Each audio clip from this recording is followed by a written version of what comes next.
କାହାଣୀର ଆରମ୍ଭ ଏକ ବହୁତ ସୁନ୍ଦର ଗାଁରୁ ଆରମ୍ଭ ହେଉଛି। ସେଇଠି ମାୟା ନାମର ଲେଡ଼ି ଜଣେ ରହୁଥିଲା। ସେ ଗାଁ ଏତେ ସୁନ୍ଦର ଥିଲା ଯେ ସବୁଦିନେ ବାହାରର ଲୋକମାନେ ସେଇ ଗାଁକୁ ବୁଲିବାକୁ ଆସୁଥିଲେ। ଆଜି ବି ଦୁଇ ଜଣ ବୁଲିବାକୁ ଆସିଥିଲେ।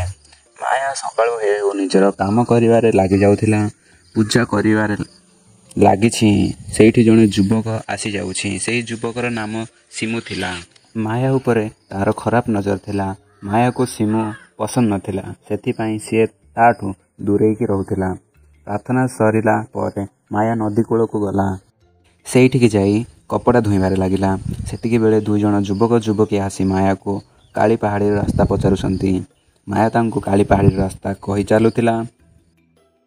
ମାୟାର କଥା ଶୁଣି ସାରି ସେଇ ପୁଅ ଝିଅ ରାସ୍ତା ଆଡ଼କୁ ଯିବାକୁ ଲାଗିଲେ। ମାୟା କପଡ଼ା ଧୋଇବାରେ ଲାଗିଲା। କିଛି ସମୟ ପରେ ସେଇ ପୁଅ ଝିଅ ଅଧା ବାଟରେ ଯାଇ ରୋମାନ୍ସ କରିବାକୁ ଲାଗିଲେ। ମାୟା ବି ସେତିକି ବେଳକୁ କପଡ଼ା ଧୋଇ ସାରି ଘରକୁ ଯିବାକୁ ବାହାରିଥିଲା। ମାୟା ରାସ୍ତାରେ ସେଇ ପୁଅ ଝିଅକୁ ରୋମାନ୍ସ କରିବାରେ ଦେଖିଦେଲା। ଆଉ ତାଙ୍କୁ ଦେଖି ସିଏ ବି ଗରମ ହୋଇଗଲା। ଆଉ ସେଇଠି ବସି ନିଜ ଶରୀର ସାଙ୍ଗରେ ଖେଳିବାକୁ ଲାଗିଲା। ତାପରେ ମାୟା କପଡ଼ା ଗୁଡ଼ିକ ଧରି ଘରକୁ ଆସିଗଲା। ମାୟା ଆଉ ମନୁ କଥା ହେବାକୁ ଲାଗିଲେ।